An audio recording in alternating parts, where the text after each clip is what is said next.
Bienvenidos a este seminario sobre historia del protestantismo.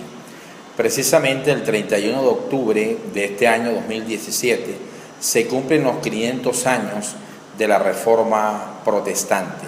Esa gesta inigualable, importante y fundamental que Martín Lutero hizo un 31 de octubre del 1517 allá en Alemania, más exactamente en la población de Wittenberg.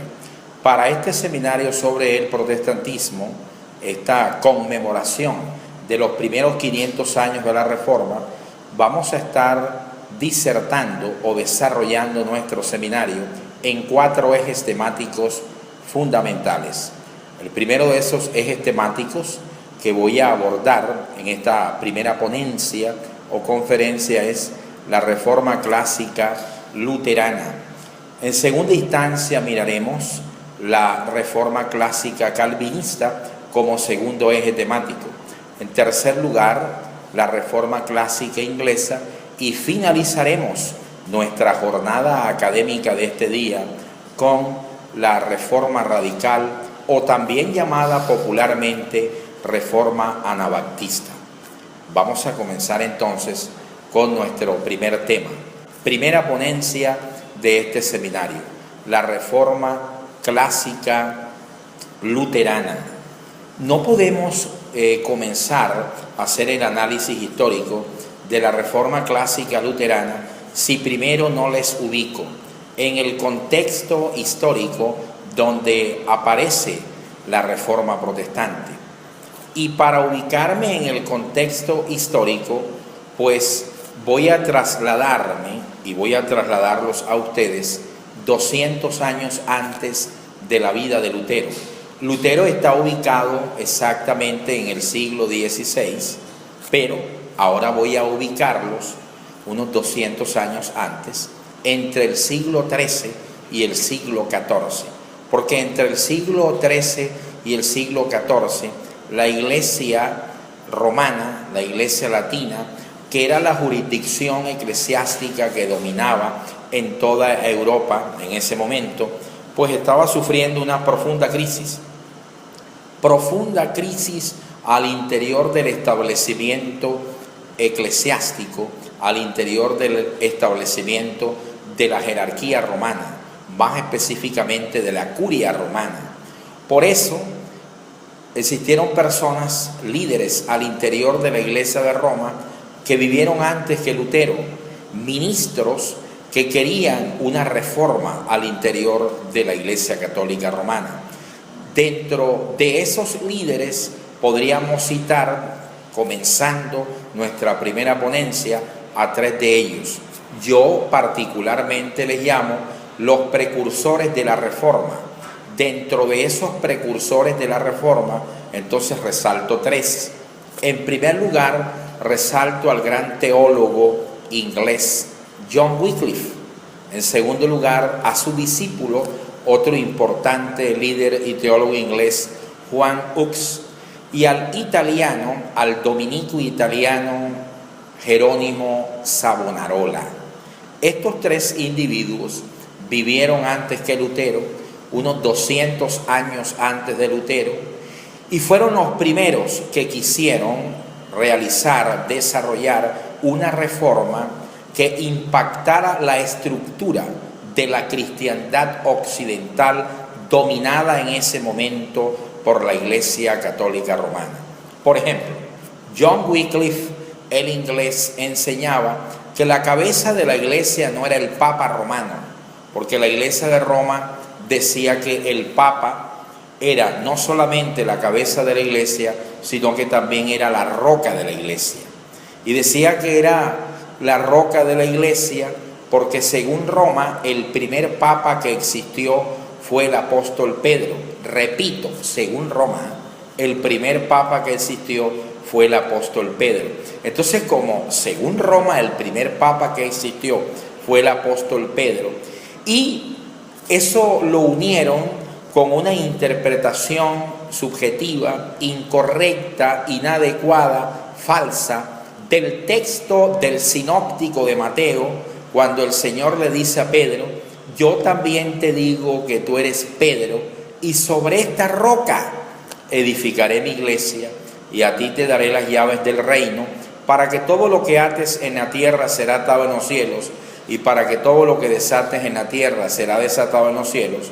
Entonces, según la exégesis o la interpretación amañada de la iglesia de Roma, si Pedro es la roca de la iglesia, y si el Señor le promete a Pedro darle la autoridad, las llaves para dirigir los destinos de su iglesia, entonces los obispos de Roma, los papas, sucesores de Pedro, según la iglesia romana, tienen la autoridad de la iglesia y se constituyen por derecho propio en la roca de la iglesia.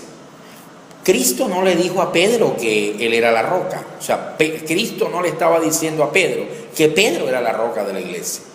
Cristo estaba diciendo: bienaventurado eres, Simón, hijo de Jonás, porque no te lo reveló carne ni sangre, sino mi Padre que está en los cielos. Y yo también te digo que tú eres Pedro. Pedro en griego significa piedra pequeña.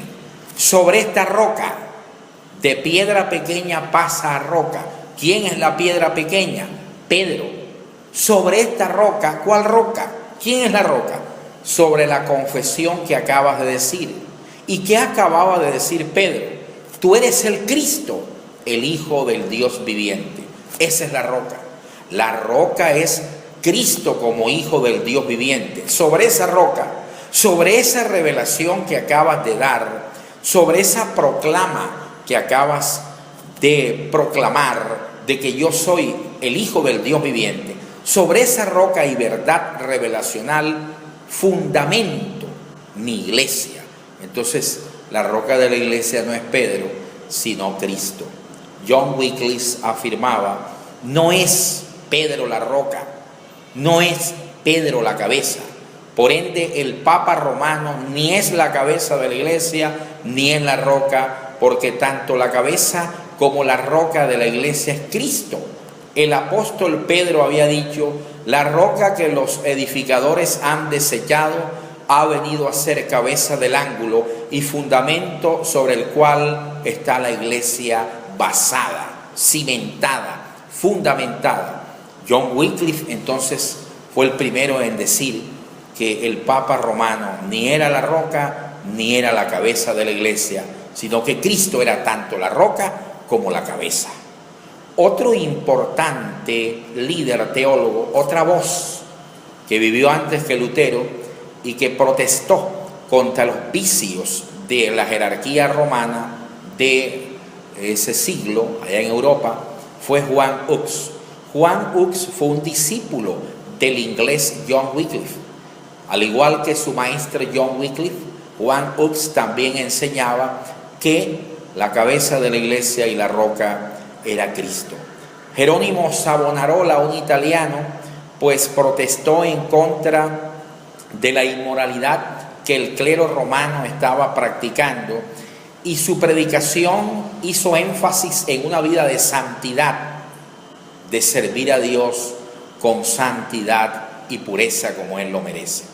Pero estos tres ejemplos, hay otros, estos tres ejemplos que son los más significativos, no alcanzaron a desarrollar una verdadera reforma en Europa, al interior de la cristiandad de la civilización occidental europea.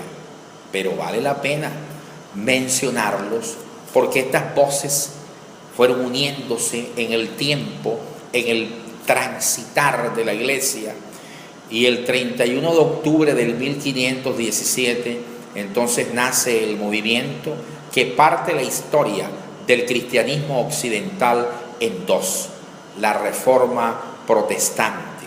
Reforma protestante iniciada por el reverendo presbítero, que en ese momento era un monje de la comunidad religiosa de los agustinos, más exactamente pertenecía a los eremitas de San Agustín.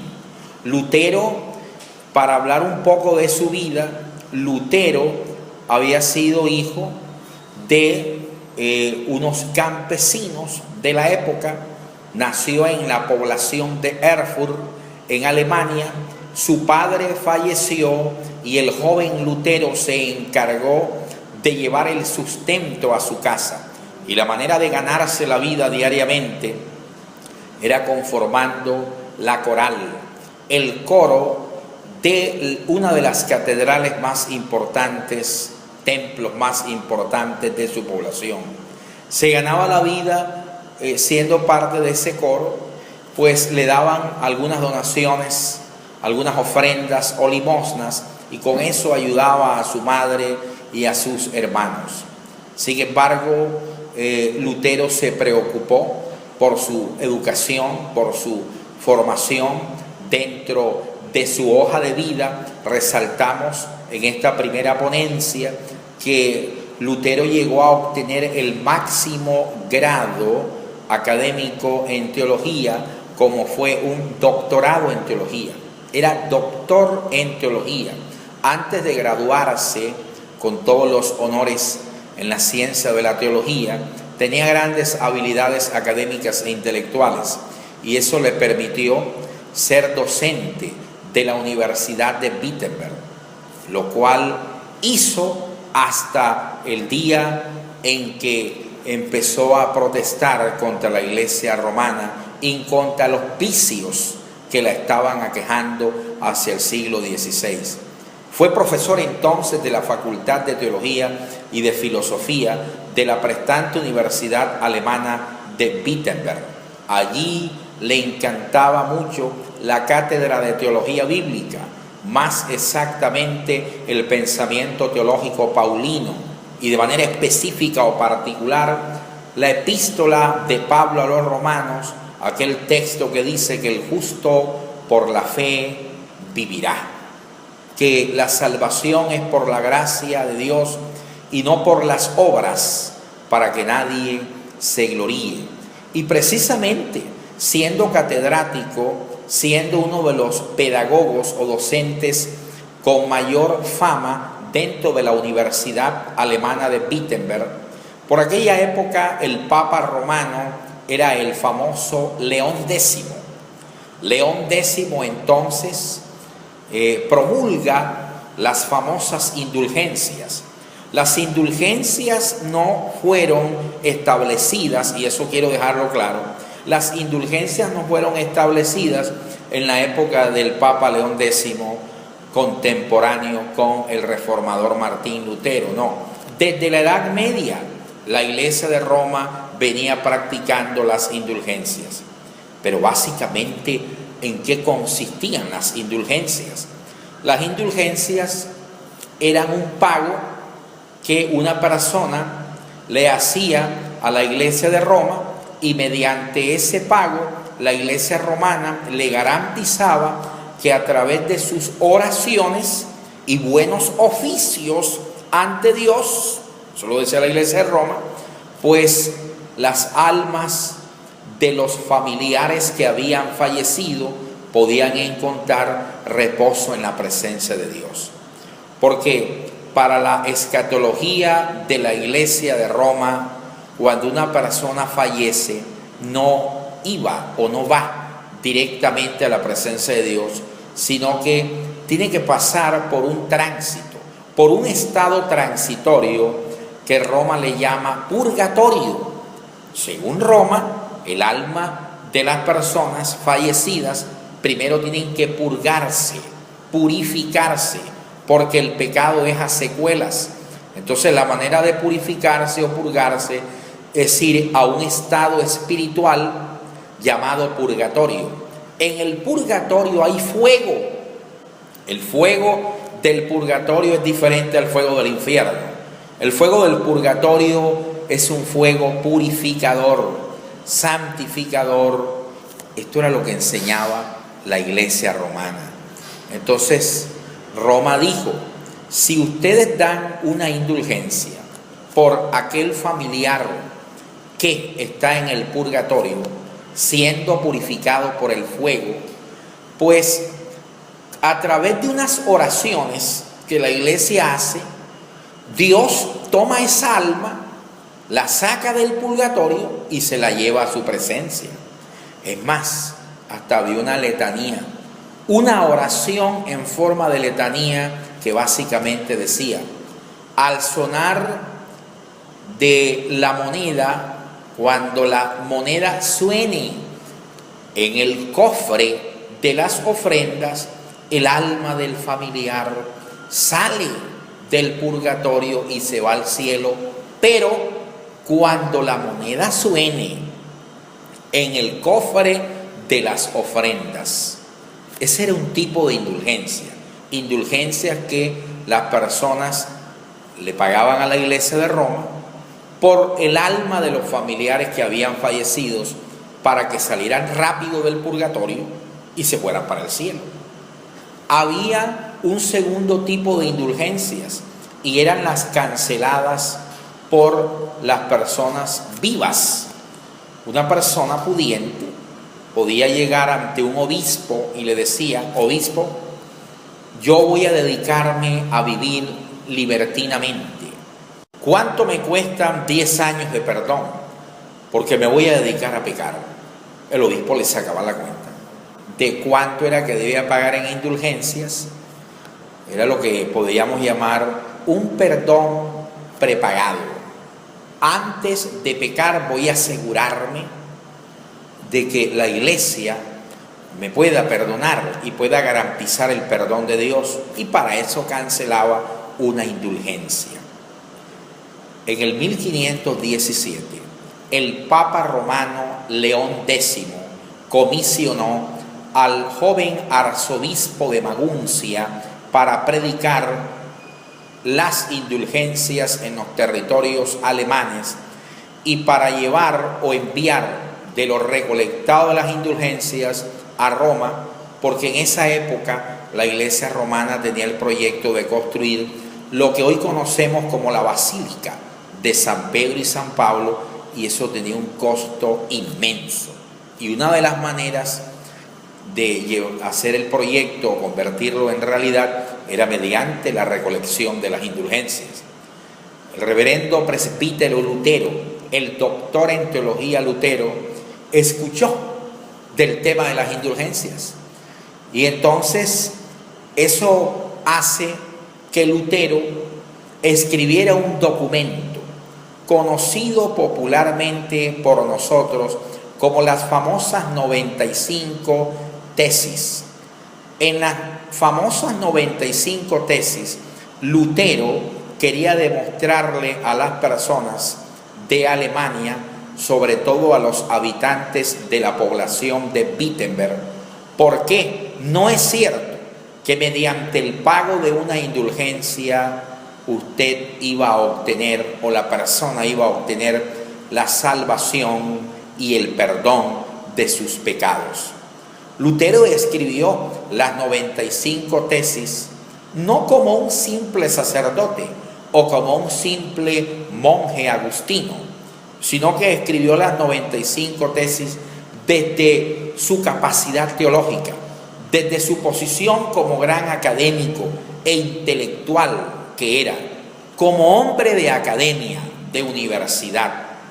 Pero fue astuto Martín Lutero, porque cogió el documento llamado las 95 tesis y los clavó en la puerta de la catedral del castillo de Wittenberg, en la puerta de la catedral de la ciudad de Wittenberg, el 31 de octubre del 1517, el día anterior a la famosa celebración de Todos los Santos. Imagínense, al siguiente día, el 1 de noviembre de 1517, la catedral iba a estar a reventar.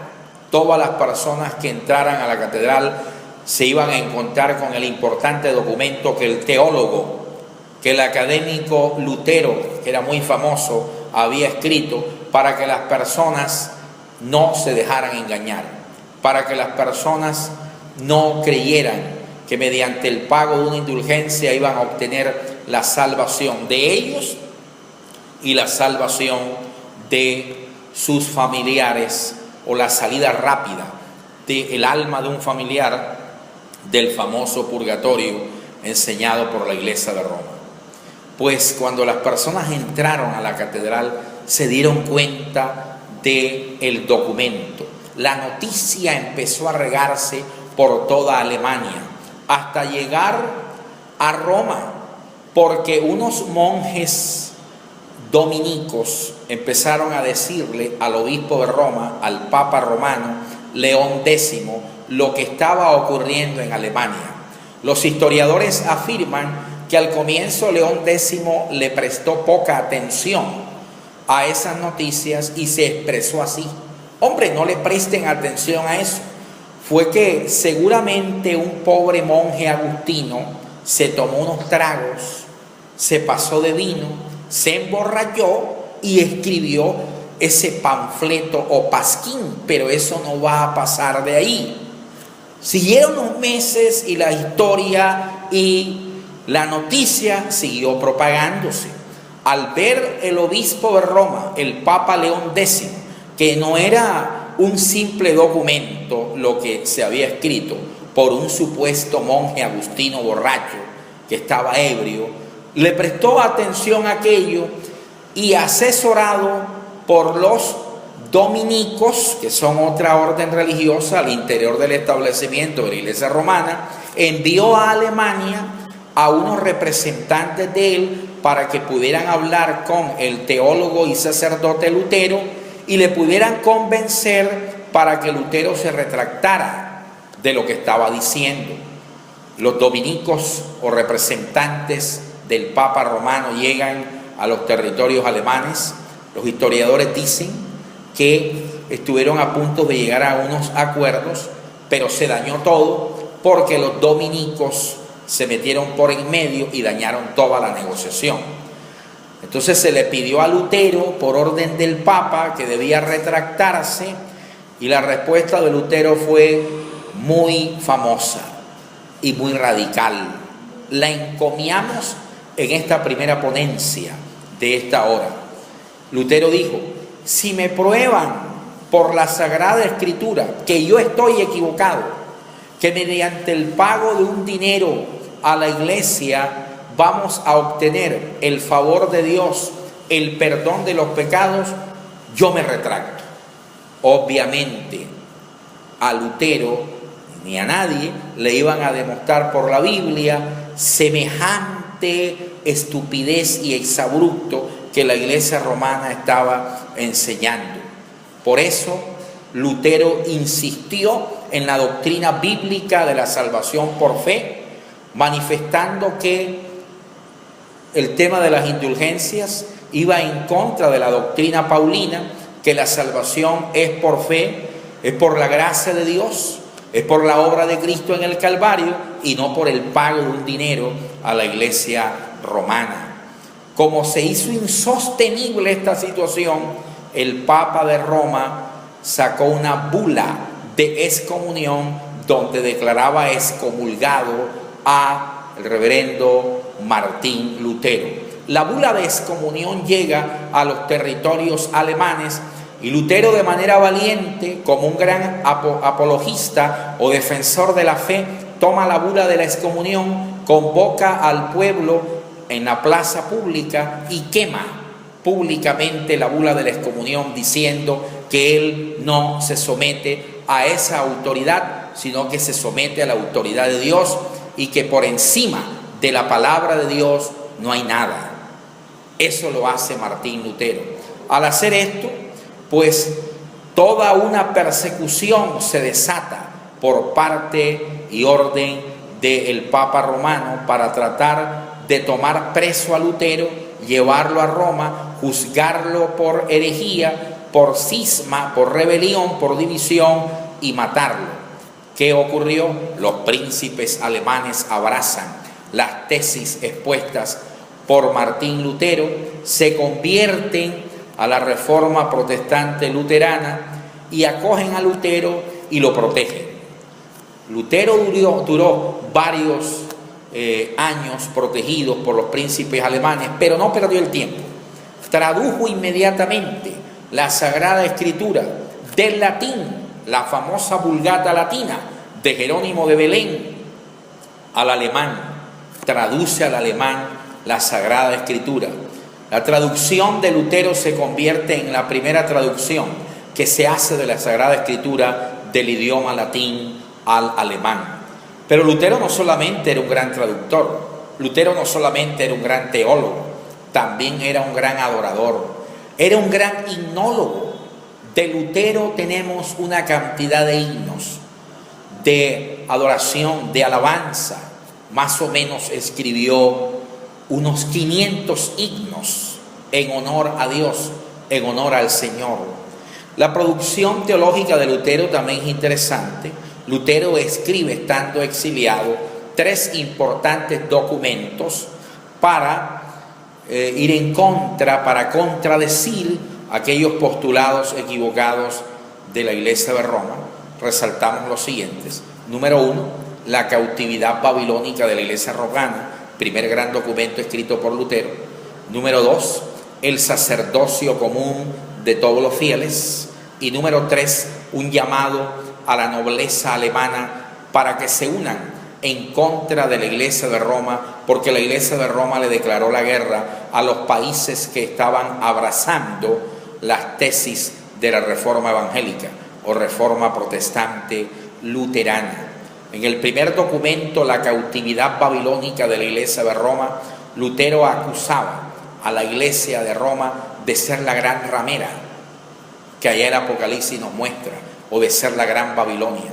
En el segundo documento, el sacerdocio común de todos los creyentes, Lutero apela al texto de la Sagrada Escritura del apóstol Pedro. La epístola petrina de Pedro dice: porque vosotros sois real sacerdocio, nación santa, pueblo adquirido por Dios, para que anuncien las virtudes de aquel que los llamó de las tinieblas a su luz admirable. Y ahí lo expresaba Lutero en ese segundo documento, diciendo que todos los creyentes somos sacerdotes y que todos los creyentes éramos sacerdotes porque pertenecíamos al cuerpo de Cristo, al cuerpo sacerdotal de Cristo, que era la Iglesia.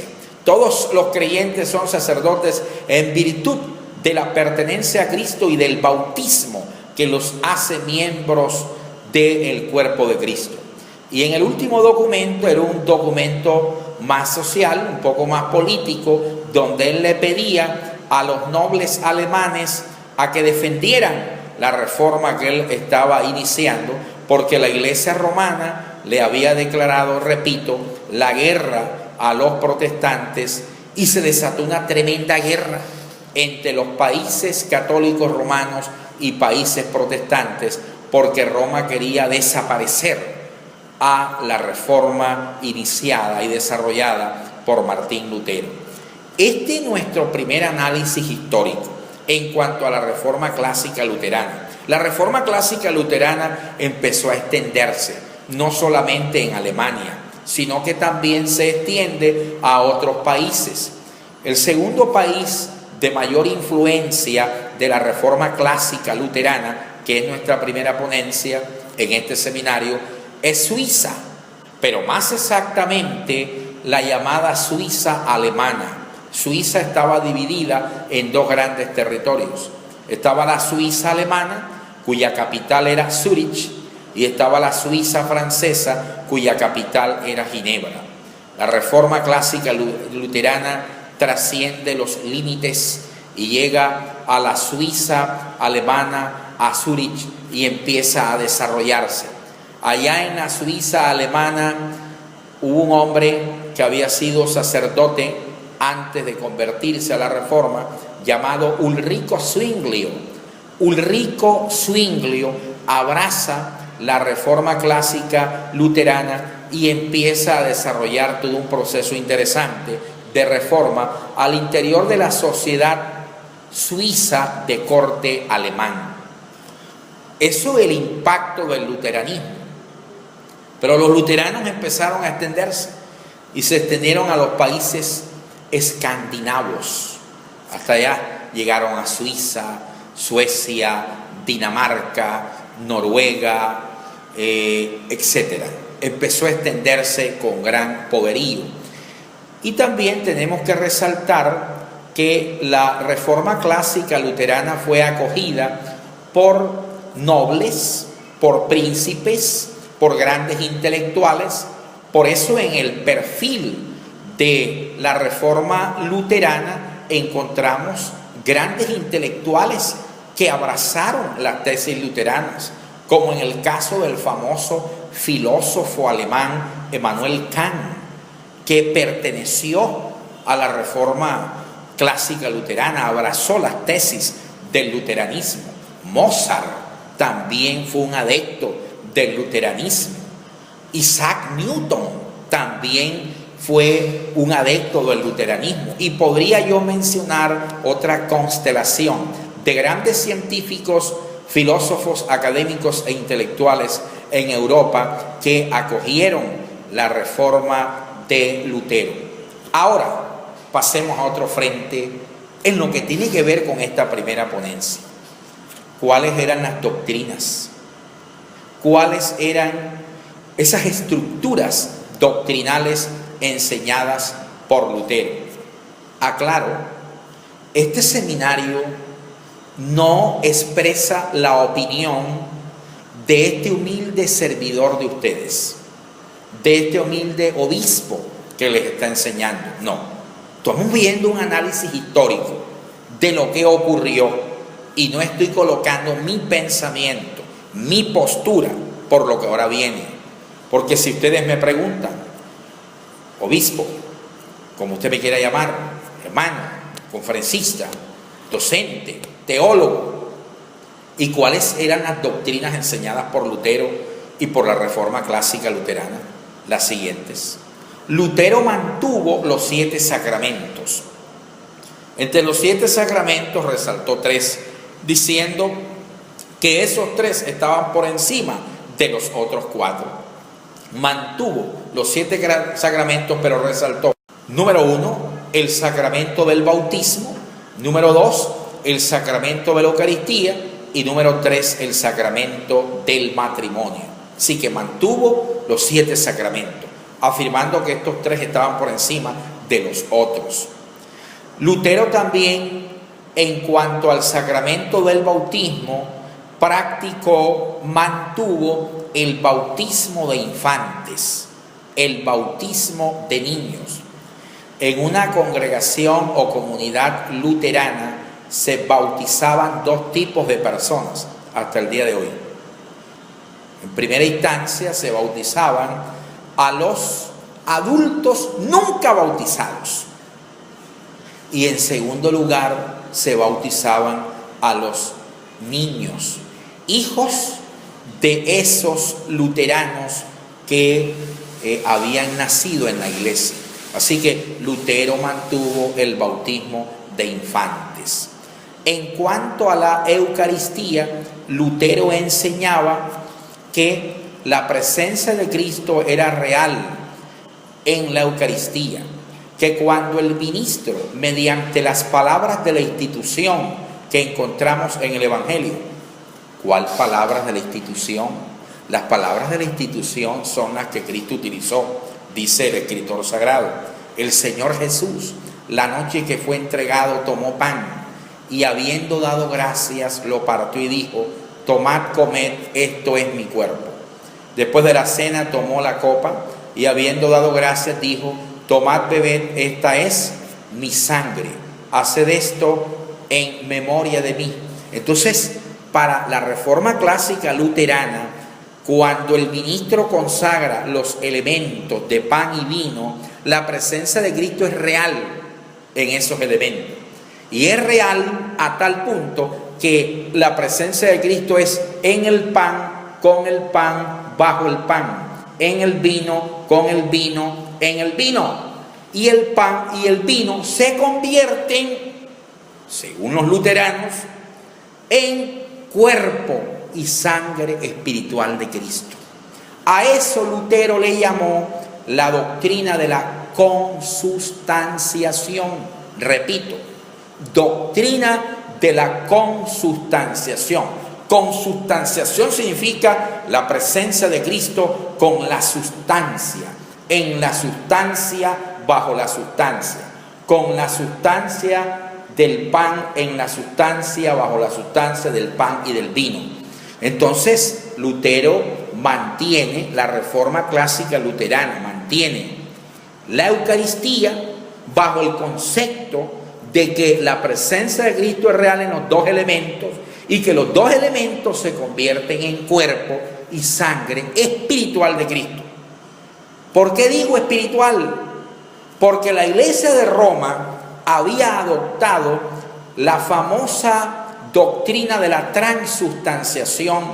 La transustanciación es un modelo, es una teoría señalada, originada por el teólogo más importante del medioevo, el teólogo escolástico Tomás de Aquino. Es el teólogo más importante de la Edad Media para la Iglesia latina, la Iglesia de Roma. Tomás de Aquino filosóficamente era aristotélico. Aristóteles fue un gran filósofo griego y Aristóteles que enseñaba que la materia de tiempo en tiempo se transforma, que una sustancia de tiempo en tiempo se va transformando. A eso se le llamó la transustanciación o transformación de la materia. Entonces Tomás de Aquino dijo: cuando el ministro consagra los elementos del pan y el vino, la presencia de Cristo es tan real que el pan y el vino se transforman. Transustanciación, transformación de la sustancia en cuerpo físico y en sangre física de Cristo. Lutero no decía eso. Lutero dijo: hombre, eso de la transustanciación no es correcto. No es así. No es correcto decir que esto es el cuerpo físico y que esta sea la sangre física. Sí es cuerpo, sí es sangre, pero no físico. Es cuerpo y sangre espiritual. Así que la Reforma Clásica Luterana hablaba de la Eucaristía, pero bajo la doctrina de la consubstanciación, mientras que en la Iglesia romana se hablaba de la Eucaristía, pero bajo la doctrina de la escolástica de Tomás de Aquino, de la transubstanciación. ¿Qué diferencia había en ambas?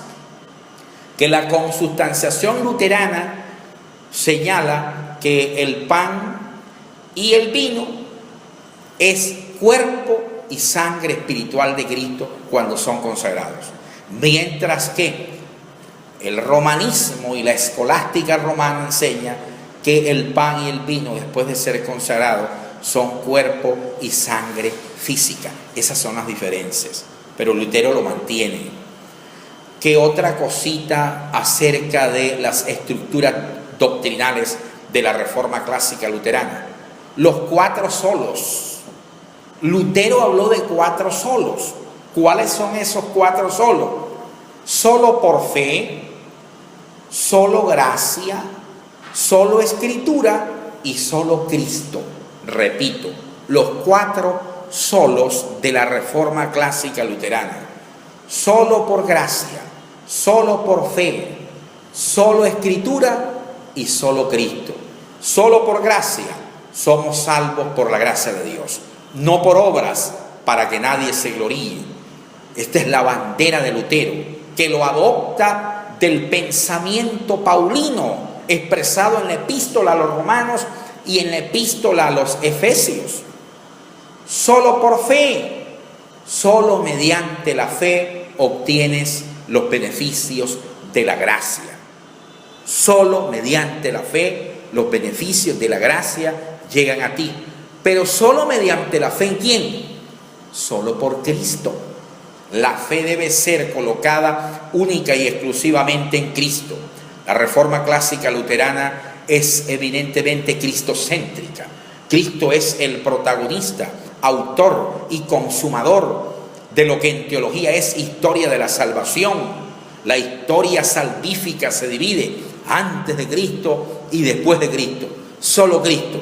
No hay mediador entre Dios y los hombres. El único mediador es Cristo. Y en eso se estaba diferenciando de Roma, de que quería colocar de mediador a otros que no son Cristo. Solo por la Escritura, la única autoridad en materia de doctrina, dice la Reforma Clásica Luterana, es la Sagrada Escritura. Para probar doctrina, esa doctrina tiene que estar expresada enseñada y revelada en el conjunto revelacional escriturístico. ¿Qué es el conjunto revelacional escriturístico? Toda la palabra de Dios. Los concilios de la Iglesia de Roma, las decisiones de los obispos romanos, las encíclicas papales. Si enseñan algo que vayan en contra de la Sagrada Escritura, deséchelo, decía Lutero, porque no hay autoridad eclesiástica superior a la Sagrada Escritura. Las indulgencias hay que rechazarlas, decía Lutero, porque van en contra de la doctrina bíblica, van en contra de la Sagrada Escritura. Los 4 grandes solos de Lutero. Pero entre Lutero, con su reforma clásica luterana, y uno de sus discípulos, el suizo Ulrico Zwinglio, que abrazó el luteranismo, hubo diferencias. ¿Cuáles fueron esas diferencias en estas estructuras doctrinales que estamos analizando desde el fenómeno histórico, desde el espectro histórico? Porque no estoy sentando posición teológica, porque este seminario no es para eso, es para la información histórica. Pues la gran diferencia entre Lutero y su discípulo, el ex sacerdote romano Ulrico Zwinglio, es en el tema de la Eucaristía. Porque Ulrico Zwinglio dijo, ok, la transustanciación escolástica de Tomás de Aquino no es correcta, la que enseña Roma. Pero tampoco la consustanciación del reformador Lutero es correcta. Ulrico Zwinglio creó una nueva hoja de ruta, creó una nueva lectura teológica, una nueva exégesis al tema de la Eucaristía. Primero eliminó el término Eucaristía, el señor Ulrico Zwinglio, y dijo, a esto no le vamos a llamar ya Eucaristía, porque Lutero le llamaba Eucaristía, Calvino le llamaba Eucaristía. Entonces Zwinglio dijo, ya esto no le vamos a llamar Eucaristía. De ahora en adelante esto le vamos a llamar Cena del Señor. Eso se lo debemos a Ulrico Zwinglio. Y como de ahora en adelante le vamos a llamar Cena del Señor, esta cena es un acto meramente simbólico. Entonces Zwinglio fue el primero en decir, el pan es simplemente la representación o símbolo del cuerpo de Cristo. El vino es simplemente el símbolo de la sangre de Cristo. Ni es cuerpo físico ni sangre física, como dice la transustanciación de la Iglesia de Roma, que heredó de Tomás de Aquino, pero tampoco es cuerpo o sangre espiritual, como está enseñando el gran reformador Lutero. Es simplemente una comida simbólica. Es simplemente una cena recordatoria, simbólica, pero ahí el cuerpo ni la sangre de Cristo están presentes, ni física ni espiritualmente. Cuando Lutero escuchó que Ulrico Zwinglio estaba diciendo esto, casi, mis queridos amigos allá del seminario, como decimos en el argot popular aquí del Caribe colombiano, le da un soponcio. Porque Lutero dijo, ¿qué es lo que usted está diciendo? Esa locura que usted está diciendo, ¿qué es? Jamás nadie había dicho eso. En la iglesia nadie había dicho esta barbaridad que usted está diciendo. Lutero entonces se prepara unos sermones, se prepara toda una argumentación teológica y bíblica para decir que Zwinglio estaba equivocado al convertir la Eucaristía, como le llamaba Lutero y Calvino, en una cena meramente recordatoria o simbólica, quitándole el carácter sacramental a la Eucaristía y minimizándola a carácter meramente simbólico. Esa fue la gran diferencia entre el creador de la Reforma clásica luterana y uno de sus discípulos, Ulrico Zwinglio, que empezó a propagar la Reforma en la llamada Suiza alemana, cuya capital era Zúrich, allá en Suiza. Esta es la primera parte de este seminario sobre protestantismo, con nuestra primera ponencia, la Reforma clásica luterana. Ya volvemos. Muy bien, seguimos ahora con la segunda ponencia acerca de la Reforma Clásica Calvinista. Antes de continuar con la Reforma Clásica Calvinista, como al mejor cazador se le va la liebre, tengo que señalar que no eran los 4 solos de la Reforma Clásica Luterana, hay un quinto solo, y es: solo a Dios damos la gloria. Solo a Dios damos la gloria. Entonces ese sería el quinto solo de la Reforma Clásica Luterana. Yo hablé de 4, pero eran 5. Faltaba el solo a Dios damos la gloria. Vamos entonces ahora al análisis histórico de la Reforma Clásica Calvinista. Se le llama Reforma Clásica Calvinista, como su nombre lo indica, a toda la reforma desarrollada por el gran pensador francés Juan Calvino. Por eso al inicio del seminario dije que no era la reforma, sino las reformas.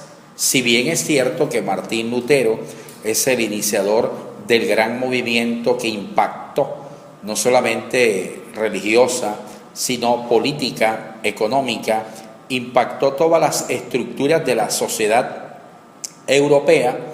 Después de él vinieron otros importantes aportes, otros reformadores, y el segundo en importancia, en impacto, fue Juan Calvino. Juan Calvino nació en el año de 1509 en el noreste de Francia. El padre de Juan Calvino era un importante notario público llamado Gerardo Calvino. El señor Gerardo Calvino era un prestante jurista, llegó a convertirse en el secretario de un importante obispo católico romano de la época. Más adelante se convierte en uno de los abogados con mayor fama, con mayor influencia e impacto en Francia. La curia romana era muy allegada al gran jurista Gerardo Calvino. Juan Calvino, su hijo, empezó a estudiar en el Seminario Mayor en Francia porque quería ser un sacerdote. Allá estudia en el Seminario Mayor teología y fue compañero del famoso Ignacio de Loyola. Ignacio de Loyola, al interior de la Iglesia de Roma, es famoso porque fue el fundador de una de las comunidades religiosas más poderosas, y es los jesuitas, la Compañía de Jesús. El actual Papa romano, Francisco, viene de la comunidad religiosa fundada por Ignacio de Loyola, la Compañía de Jesús. Los jesuitas se caracterizan por hacer un gran énfasis en la educación. Es más, el modelo de educación implementado por los jesuitas se le conoce como el modelo educativo ignaciano. Los jesuitas son dueños en el mundo de las universidades más prestantes en todo el mundo. Calvino sale del seminario, no se ordena como presbítero o como sacerdote y empieza a estudiar leyes.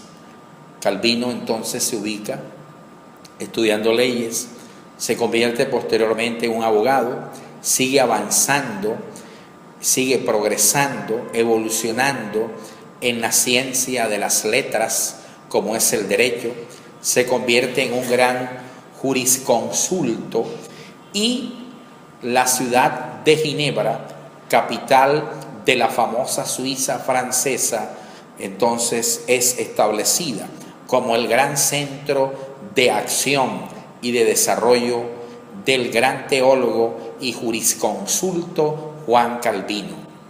Juan Calvino se convierte a la reforma iniciada por Lutero hacia el 1530.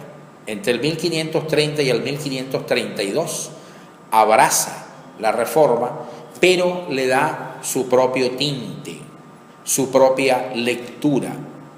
Ginebra, capital de la Suiza francesa, pues fue el gran escenario que vio desfilar las grandes propuestas doctrinales y teológicas del segundo gran reformador, Juan Calvino.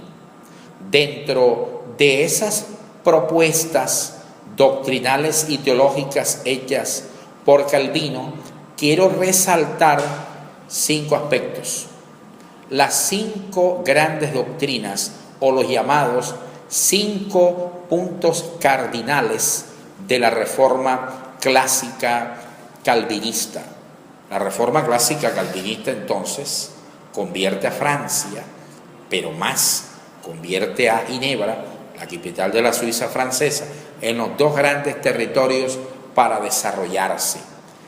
Y las 5 grandes propuestas fueron: número 1, Calvino hablaba sobre la depravación total del ser humano.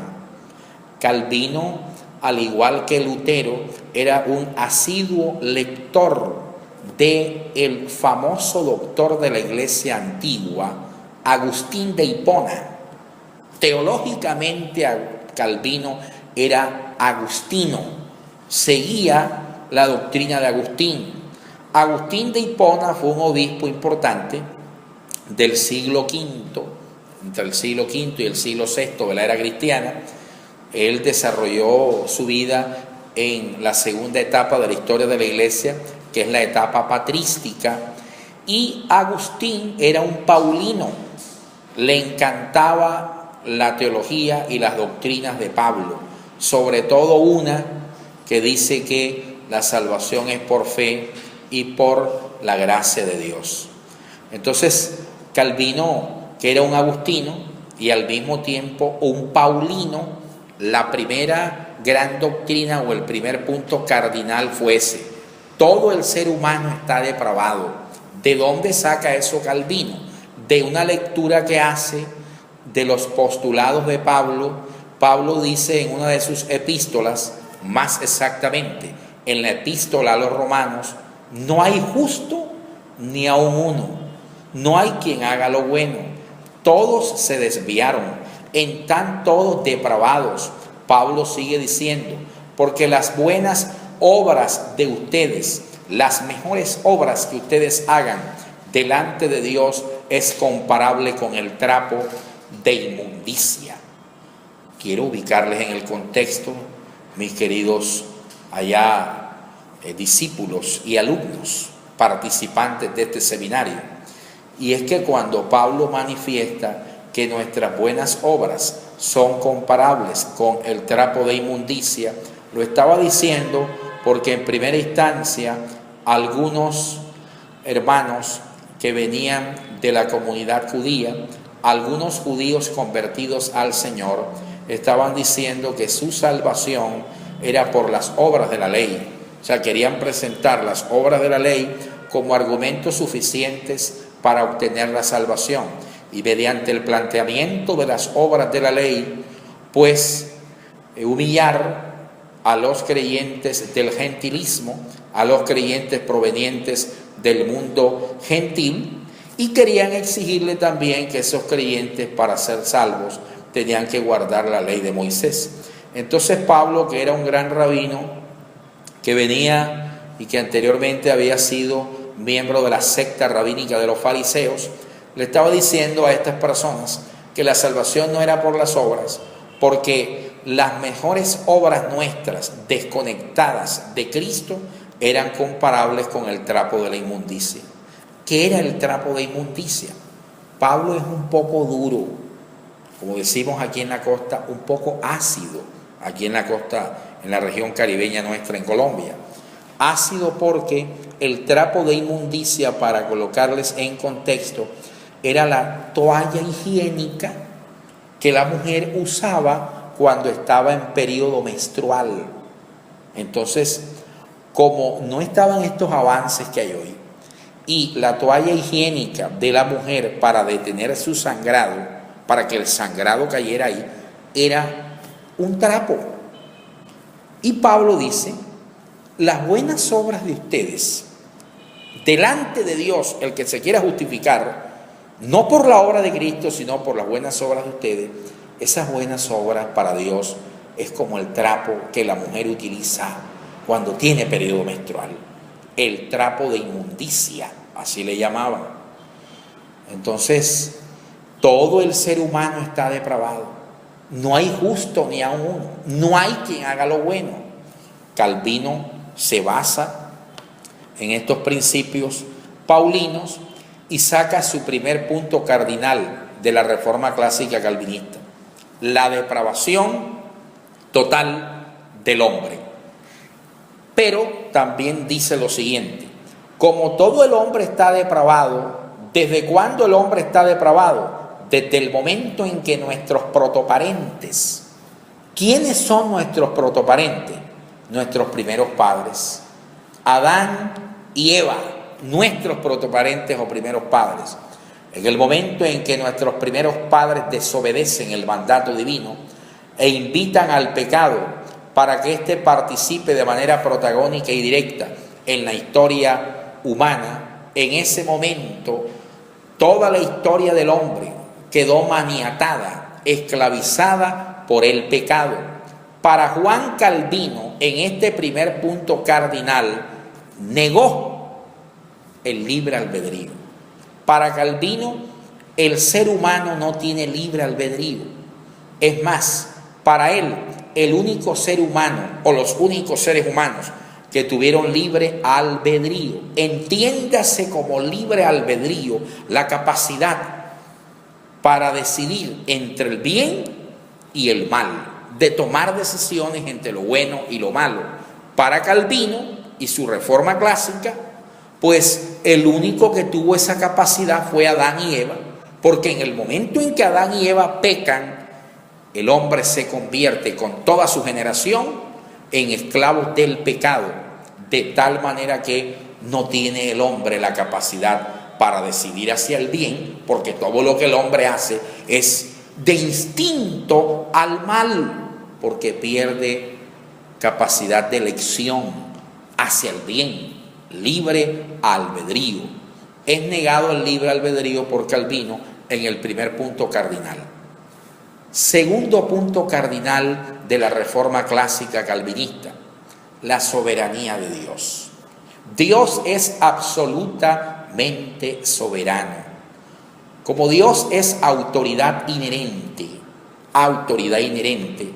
porque la autoridad es un derecho propio, inherente, de la esencia de Dios. Dios es autoridad en sí mismo, entonces Él gobierna y es soberano. Como el hombre está depravado y como el hombre no tiene capacidad de elegir hacia lo bueno, sino que todo lo que hace el hombre es hacia lo malo, de instinto al mal, porque no tiene libre albedrío, porque el pecado lo ha esclavizado, entonces Dios en su soberanía, decía Calvino, ha elegido, ha predestinado a unos para salvación y a otros para condenación.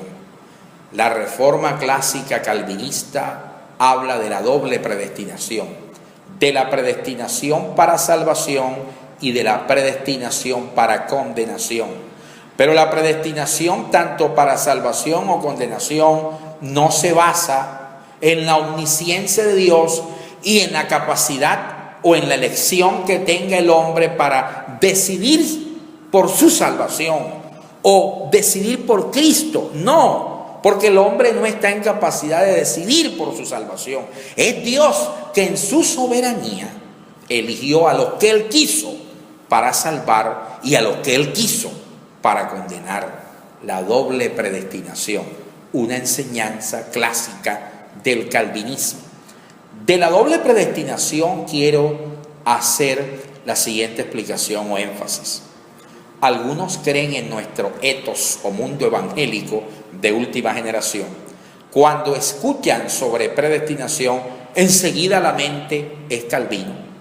Se pintan a Calvino en la mente. No es cierto. La doctrina de la predestinación es una doctrina bíblica. Está en la Sagrada Escritura. Pablo en la epístola a los romanos, les remito en este seminario y en esta segunda ponencia, para que ustedes vayan a Romanos, porque Pablo dice: a los que antes conoció, a estos también predestinó y a los que predestinó, a estos también llamó, y a los que llamó, a estos también justificó, y a los que justificó, a estos también santificó, y a los que santificó, a estos también glorificó. Entonces Pablo habla de la predestinación. Allá dice el libro profético de Jeremías, que el Señor le dijo a Jeremías: antes de que te formases en el vientre de tu madre, ya yo te conocía. Te había elegido y te había constituido como profeta. Una cosa es la doctrina de la predestinación y otra cosa muy diferente es la lectura, la interpretación, la explicación que el calvinismo ha hecho de la doctrina bíblica de la predestinación. ¿Hasta dónde llega la doctrina bíblica de la predestinación y dónde comienza la explicación que el calvinismo hace de esa doctrina? Bueno, el calvinismo empieza cuando Calvino manifiesta que Dios predestinó a unos para salvación y que Dios predestinó a otros para condenación.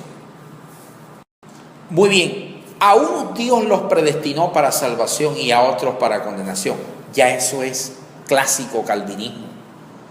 Ahí comienza la lectura o la interpretación que Calvino le dio a la doctrina de la predestinación. Y esto hace parte del segundo punto cardinal. Entonces los calvinistas hablan de una doble predestinación.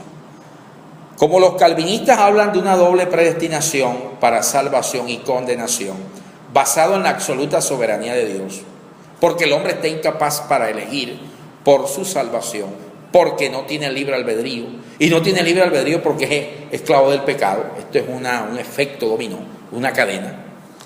Viene un tercer punto cardinal del calvinismo, que Calvino y sus seguidores le llaman la expiación limitada de Cristo. Para Juan Calvino, Cristo murió por todos. Mire esto, Cristo no murió por todos según Juan Calvino. Solamente Cristo murió por aquellos que Dios predestinó para salvarlos, por aquellos que Dios eligió para condenarlos. Por esos Cristo no murió. Entonces los enemigos o contradictores del calvinismo ven en este tercer punto cardinal pues una negación del texto considerado corazón de la revelación bíblica. El texto considerado el corazón de la revelación salvífica bíblica es el famoso texto del Evangelio de San Juan, Juan 3:16. Porque de tal manera amó Dios al mundo, del griego cosmos, que dio a su Hijo unigénito, para que todo aquel que en Él cree no se pierda, mas tenga vida eterna. Porque no envió Dios al mundo a condenar al mundo, sino para que el mundo sea salvo por Él. Así que los contradictores de este tercer punto del calvinismo manifiestan que si decimos que Cristo no murió por todos, sino que Cristo murió únicamente por los que Dios predestinó para salvar, pues sería una contradicción a la voluntad de Dios, que es evidentemente salvífica. Dios quiere que las personas accedan a la salvación. Por eso Cristo muere en el Calvario, para que todos puedan acercarse al altar del sacrificio y mirar a nuestro Señor derramando su sangre por amor de toda la raza humana. Ese sería un tercer punto fundamental de la reforma calvinista. Convierte el sacrificio de Cristo no en un sacrificio universal. El sacrificio de Cristo no es universal. El sacrificio de Cristo es un sacrificio particular. Es una redención hecha únicamente por aquellos que Dios predestinó para salvar. Un cuarto punto cardinal del calvinismo es La gracia de Dios es irresistible. Claro, los que Dios predestinó para salvar, dice el calvinismo, no se pueden resistir a la gracia salvadora, a la gracia redentora, a la gracia salvífica de Dios. Y no se pueden resistir por una lógica, por simple lógica dialéctica, por simple lógica revelacional. Si Dios te predestinó para salvarte, aquel que Dios predestinó para salvar no se va a resistir a la gracia de Dios, que es salvadora. La gracia es irresistible para la reforma clásica calvinista. Como la gracia de Dios es irresistible para la reforma clásica calvinista, entonces esto nos lleva a un quinto punto cardinal o fundamental para el calvinismo, para el sistema calvinista, y es la perseverancia de los santos. Quinto punto, la perseverancia de los santos. ¿En qué consiste, según Calvino, la perseverancia de los santos? Una vez en gracia, siempre en gracia. Así decía Calvino. Una vez en gracia, siempre en gracia. Otro pensamiento que sale de este quinto punto, y es: una vez salvo, siempre serás salvo. Esto es algo muy parecido a lo que enseñaba el señor José Luis de Jesús Miranda, que hablaba de que una vez salvo, siempre salvo. Eso no lo inventó él, eso lo tomó del sistema calvinista. Lo que ocurre es que la secta, la falsa doctrina, los mal llamados creciendo en gracia, son un movimiento sincretista porque han hecho una mezcla de saberes, de conceptos, de doctrinas que emanan de diferentes movimientos. Del calvinismo que tomaron: una vez en la gracia, siempre en gracia. Una vez salvo, siempre salvos. Pero a Calvino hay que abonarle lo siguiente: cuando en su quinto punto Calvino habla de que una vez en la gracia, siempre en gracia, y una vez salvo, siempre salvo, esto no lo dijo como permiso para pecar, como permiso para vivir una vida libertina y una vida contraria a la voluntad y a la santidad en Dios. No, porque Calvino también enseñaba que todo aquel que haya sido predestinado por Dios para salvación vivirá como salvo. Un salvo no puede vivir como un condenado. Los condenados se caracterizan por vivir continuamente practicando el mal, el pecado. Por sus frutos los conoceréis, dice el Señor en uno de los evangelios. Como por sus frutos los conoceréis, dice el Señor en uno de los evangelios, y sigue insistiendo el mensaje evangélico del Señor: el árbol bueno da frutos buenos y el árbol malo da frutos malos. Entonces Calvino enseñaba a sus seguidores que si usted había sido predestinado por Dios para salvación, usted tenía que dar frutos dignos de arrepentimiento, frutos donde se evidenciaba tu salvación, donde se evidenciaba que usted es un elegido por Dios para salvación. El salvo no puede vivir como un condenado y el condenado no puede vivir como un salvo, decía Calvino. El salvo practicará las cosas que le agradan a Dios, el condenado vivirá o practicará lo que le desagrada a Dios. 5 elementos fundamentales que se convierten en la base de la reforma clásica calvinista. En materia de sacramentos, Calvino, a diferencia de la reforma clásica luterana, solamente mantuvo 2 sacramentos.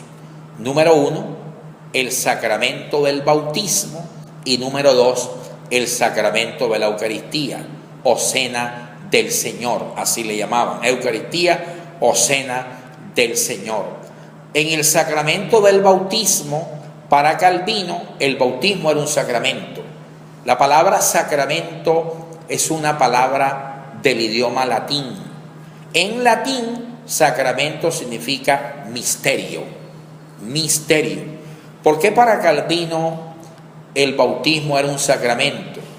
Porque, número 1, Cristo lo instituyó, y porque, número 2, mediante el sacramento del bautismo, las personas inician su transitar, su caminar en el pacto de la gracia, en la iglesia.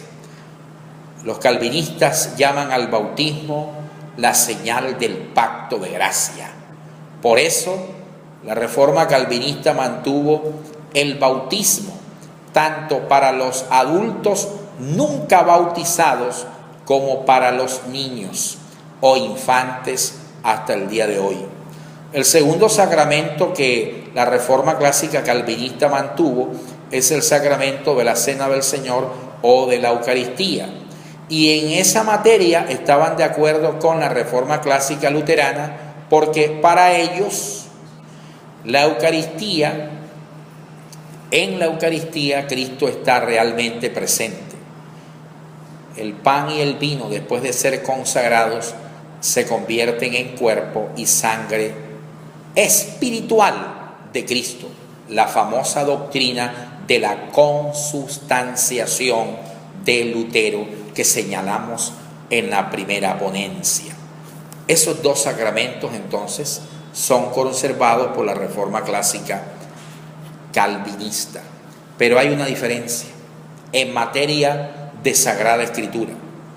Para la reforma clásica luterana, Lutero mantuvo los 7 libros deuterocanónicos. ¿Cuáles son los 7 libros deuterocanónicos del Antiguo Testamento? El libro de Judith, Tobit, Eclesiástico, Sabiduría, Macabeos 1, Macabeos 2 y el libro de Baruch. Esos 7 libros Lutero los mantuvo como parte del Antiguo Testamento.